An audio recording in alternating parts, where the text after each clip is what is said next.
I'm going to use this ornament cutout from Dollar Tree, some scrapbook from Hobby Lobby, and a peel and stick tile from Dollar Tree to make a vintage Christmas sign. First, I'm going to center it up on the tile and trace the outline so that I can cut out the shape of the ornament. Once the outer shape is cut out, I'm going to use this X-Acto knife to cut out the little piece in the middle and make a little peekaboo window. And then I'm going to line up my scrapbook paper. I'm just kind of finding where what I want the scene to be in the middle. Once I find that, I trace around the outside and cut that out. It doesn't have to be exact. We're only going to see what's showing through the window. Just want to make sure that you line that up really well. And then I'm adding a little Mod Podge onto my base to glue my picture on.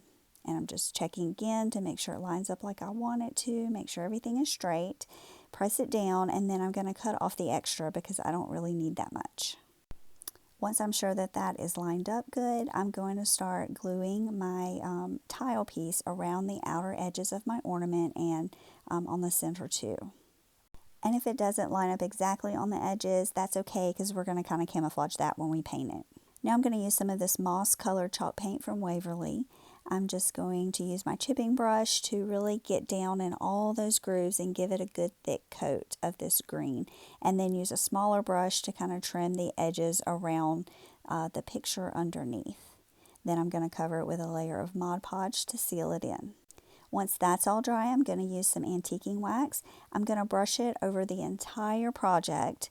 It's going to kind of look a little scary at first, but don't worry, that's what the Mod Podge is for. Once I get that good and covered, I'm going to take a wet wipe and wipe off the image, just however much you want. And then wipe around the top pieces, leaving kind of that wax in the grooves, but wiping it off of the raised pieces of the project. And then I'm going to go around just the edges, again with the antiquing wax, to make sure it's got those good dark edges. I'm going to set that to the side to dry and then work on my bow. And here I'm just using the wet wipe that had some of the antiquing wax on it and running it down the strips of fabric that I'm going to use for my bow just to make them look a little more aged and vintage to match the style of my project. I'm going to layer the lighter color in first. This is some drop cloth that I'm using. I kind of lay it in the middle and then fold the loops over, and I'm alternating where the ends are, whether they end up at the top or the bottom. And for the top piece, I want to make sure that those ends end up at the bottom so that it's facing the correct way. And then I'm going to pull up my string, tie it together, and kind of move those pieces around, fluff them up, trim the ends if necessary till I get it the way I want it to look. Before I put that on, I'm going to go ahead and staple on this piece of jute string for a hanger. Then I'm going to start layering in my greenery. I'm going to hot glue those main pieces to the bottom. Then go ahead and glue my bow on. And then I'm going to start adding in other pieces. I have just kind of some little seedy, branchy pieces from my fall picks. These are some little Christmassy type branches that I cut off. I just cut off some little small pieces from different picks that I had. I'm adding in some holly leaves here.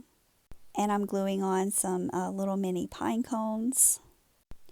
And I'm also adding in some of these little berries on this little twig that I have.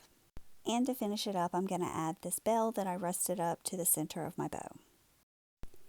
And here is my finished product. Thanks for hanging out with me for a minute. If you love this project, be sure to let me know in the comments and share it around. Thanks for watching.